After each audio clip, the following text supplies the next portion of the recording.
வாழ்நாள் பூரா தோல்வியை மட்டுமே தழுவி தன்னுடைய 65 வயசுல வெற்றியை கண்ட கொலோனல் சாண்டர்ஸோடைய வெற்றி கதையை பற்றி தான் இந்த வீடியோவில் நம்ம பார்க்க போகிறோம். அவருக்கு 18 வயசு இருக்கும்போது ஒருத்தங்களை லவ் பண்ணி கல்யாணம் பண்ணிக்கிட்டாரு. அவங்களுக்கு 19 வயசு இருக்கும்போது ஒரு குழந்தை பிறக்குது.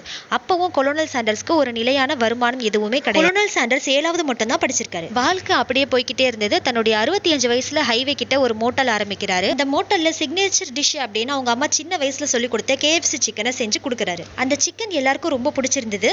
அவர் அமெரிக்கால இருக்கிற 1009 ரெஸ்டாரண்ட் போய் அந்த டிஷ் நான் உங்களுக்கு சொல்லித்தரேன், எனக்கு ஒரு அமௌண்ட் கொடுத்துருங்கன்னு சொல்லி பேசுறாரு. 1009 ரெஸ்டாரண்ட் அவங்களை நிராகரிக்குது. கடைசி 1010வது ரெஸ்டாரண்ட்ல அவர் சொன்ன டீலிங்க்கு ஓகே சொல்றாங்க. இங்கிருந்து தான் அவர் வாழ்க்கையில ஆரம்பிக்கிறாரு. அதுக்கப்புறம் அந்த டிஷ் ரொம்ப பிரபலமாகுது. KFC சிக்கன் தனியாவே ஒரு கடையை ஆரம்பிக்கிறாங்க. அமெரிக்கா முழுக்க அந்த சிக்கன் ரொம்ப பிரபலமாயிடுச்சு.